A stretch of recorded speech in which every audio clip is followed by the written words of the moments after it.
महाराष्ट्र के परभणी हिंसा मामले में एक्शन तेज। पुलिस ने 40 लोगों को लिया हिरासत में। बाबा साहब भीमराव अंबेडकर की मूर्ति के पास संविधान के अपमान के आरोप में कई जगहों पर भड़की हिंसा।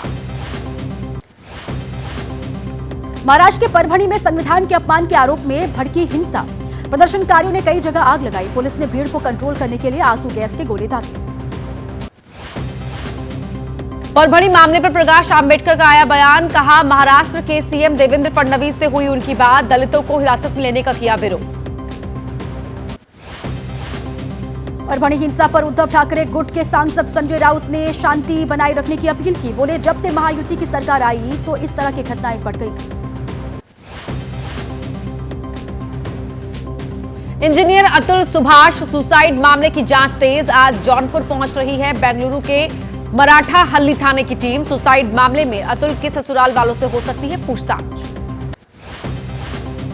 अतुल सुभाष की खुदकुशी मामले में 4 लोगों के खिलाफ एफआईआर दर्ज हुई है। अतुल की पत्नी, सास, साले और पत्नी के चाचा के खिलाफ मामला दर्ज किया गया है।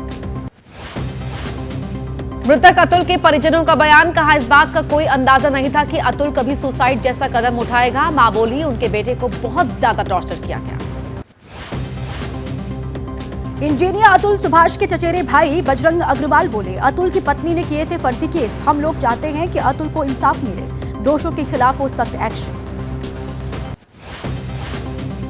अतुल की पत्नी निकिता के चाचा ने आरोप बताए बेबुनियाद। कहा, निकिता अभी बाहर है, जब आएगी तो सभी बातों का जवाब दे देगी। बोले, इस मामले से हमारा कोई लेना देना नहीं।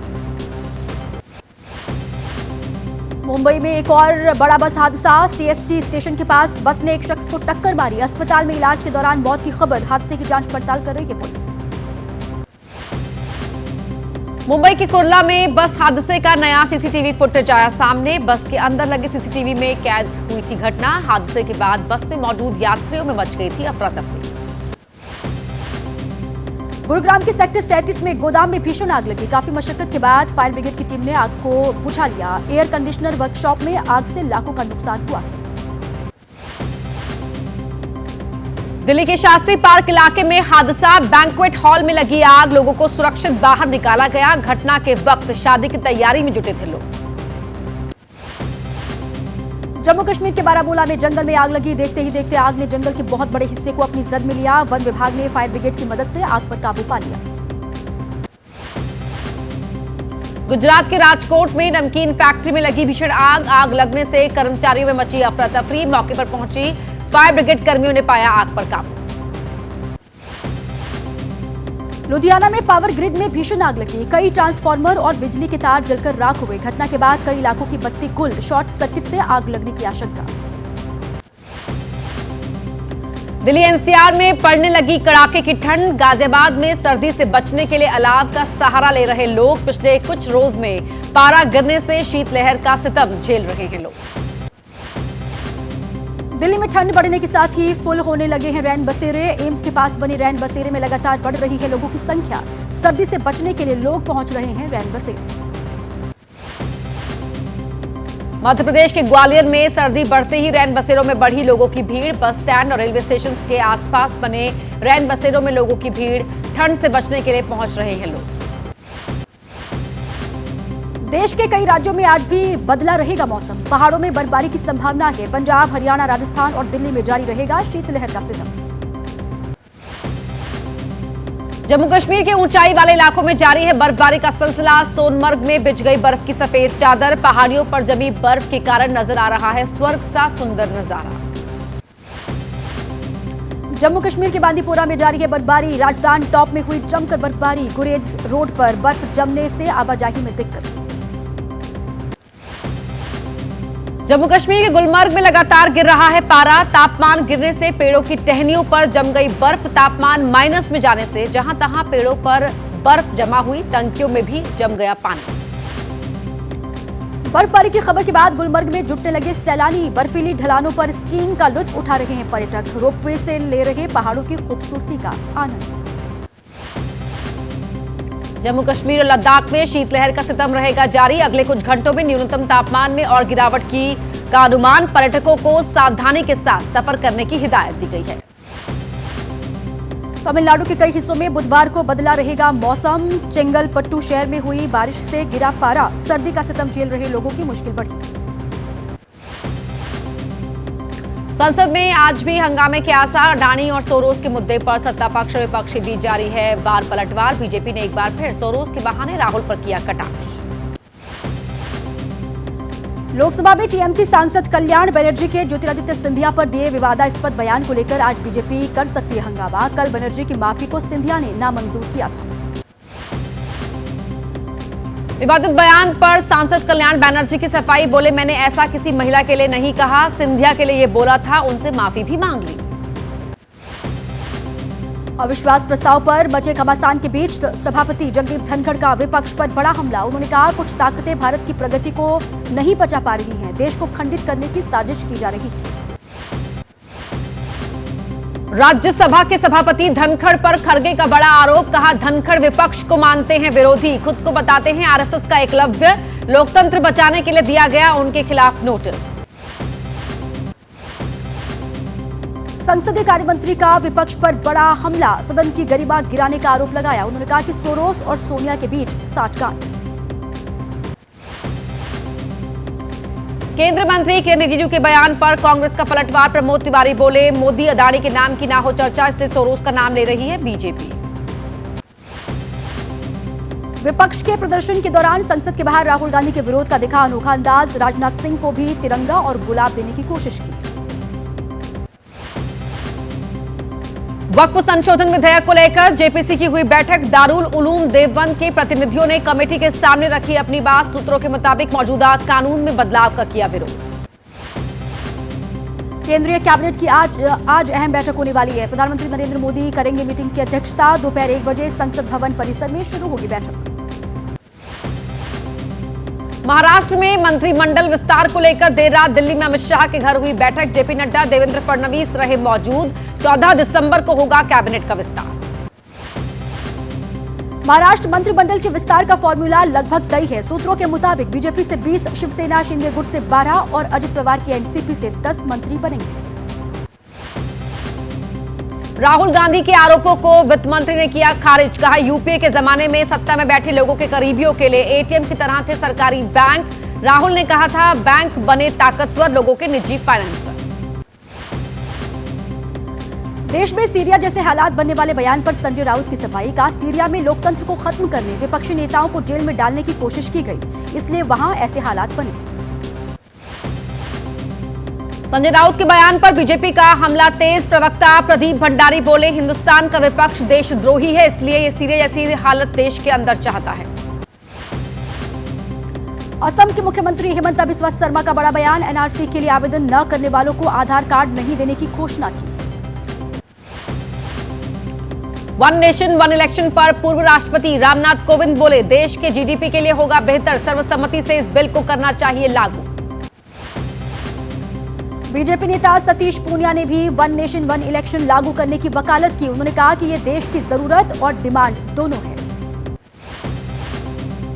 बिहार कांग्रेस का बड़ा ऐलान। महागठबंधन की सरकार बनी तो 2 डिप्टी सीएम बनाने का किया वादा। कहा, एक उप मुख्यमंत्री सवर्ण समाज का होगा तो दूसरा मुस्लिम समाज का होगा। दिल्ली विधानसभा चुनाव को लेकर कांग्रेस केंद्रीय चुनाव समिति की बैठक आज होने वाली है। उम्मीदवारों के नामों पर चर्चा होगी। आज 20 सीट पर प्रत्याशी तय कर सकती है कांग्रेस पार्टी।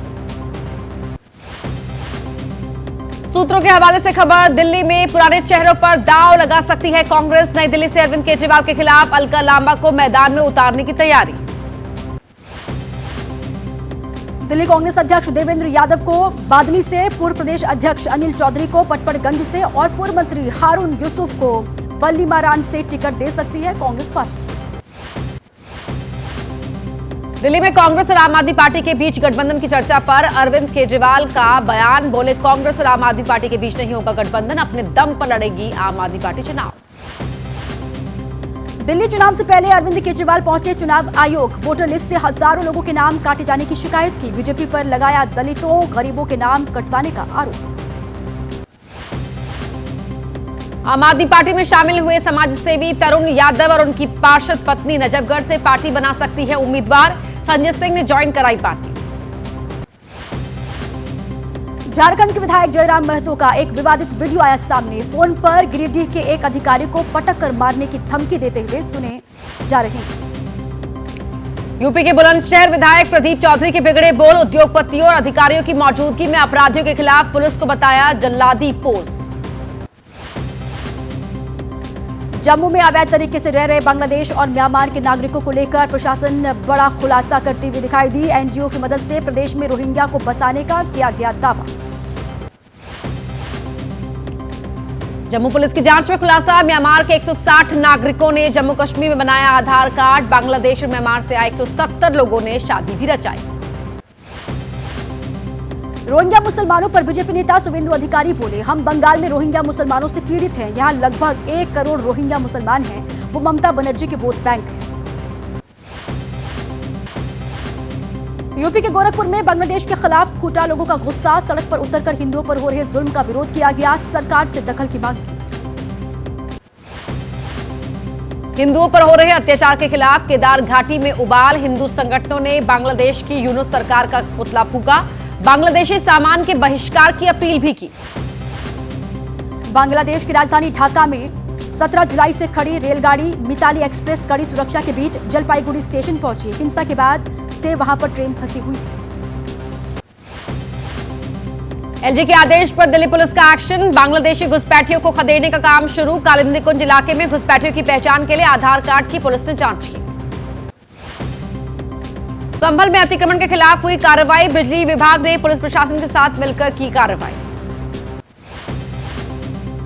संभल में धार्मिक स्थलों पर लगे लाउडस्पीकर्स को लेकर पुलिस की चेतावनी, परिसर से बाहर नहीं जानी चाहिए आवाज। जम्मू कश्मीर के कुपवाड़ा में सुरक्षा बलों ने आईईडी को किया निष्क्रिय। गश्त के दौरान सुरक्षा बलों को मिला विस्फोटक डिवाइस। जम्मू कश्मीर के शोपियां में नाकाम हुई बड़ी साजिश। काशवा जैनपुरा इलाके में लगाए गए आईईडी को सुरक्षा बलों ने डिफ्यूज किया।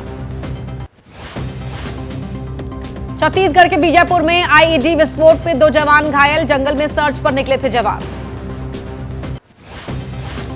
सूरत एयरपोर्ट पर बम की खबर निकली अफवाह, कॉल कर झूठी सूचना देने वाले शख्स को पुलिस ने किया गिरफ्तार, पूछताछ जारी। दिल्ली एनसीआर में प्रदूषण मामले पर आज सुप्रीम कोर्ट में होगी सुनवाई। प्रदूषण के मौजूदा स्थिति की समीक्षा करेगा कोर्ट। दिल्ली के मुख्यमंत्री आतिशी और अरविंद केजरीवाल की याचिका पर सुप्रीम कोर्ट में आज होने वाली है सुनवाई। प्रयागराज महाकुंभ को लेकर अखिलेश यादव का एक्स पर पोस्ट लिखा, महाकुंभ के नाम पर मेला क्षेत्र में अरबों खरबों का बजट लगा दिया गया। बीजेपी प्रवक्ता राकेश त्रिपाठी का अखिलेश यादव पर पलटवार, एसपी के कार्यकाल में कुंभ में फैली थी अव्यवस्थाएं। आज जब भव्य दिव्य कुंभ हो रहा है तो अखिलेश को दिक्कत। किन्नर अखाड़े में शामिल हुई यहूदी ट्रांसजेंडर ईशा बेंजामिन, महाकुंभ के दौरान किन्नर अखाड़े में होंगी शामिल। प्रयागराज महाकुंभ में हुई 130 घुड़सवार, पुलिस की तैनाती, कुशल ट्रेनिंग के बाद महाकुंभ में तैनात किए गए घोड़े। प्रतिबंधित केटीएफ संगठन के गुर्गों के खिलाफ एनआईए की बड़ी कार्रवाई, पंजाब और हरियाणा में कई स्थानों पर छापेमारी। ग्रेटर नोएडा की बिसरख थाना पुलिस के साथ इनामी बदमाशों की मुठभेड़, 50,000 के इनामी 2 गैंगस्टर गिरफ्तार। बिस्तर क्षेत्र से पकड़े गए बदमाशों के खिलाफ 150 से ज्यादा मामले दर्ज, लूट डकैती चोरी समेत कई मामले दर्ज हैं। ओडिशा के झारसुगुड़ा में दिल दहला देने वाली वारदात, जमानत पर रिहा हुए आरोपी ने रेप पीड़ित लड़की की बेरहमी से हत्या की, शव के कई टुकड़े कर नदी किनारे फेंक दिया। जयपुर में हुए हादसे पर सीएम भजन लाल शर्मा ने जताया दुख, सोशल मीडिया एक्स पर लिखा, दुख की घड़ी में मृतक के परिजनों और घायलों के साथ खड़ी है सरकार। जयपुर में सीएम के काफिले में हुए हादसे की होगी उच्च स्तरीय जांच, डीसीपी रैंक के अधिकारी को सौंपी गई जांच की जिम्मेदारी।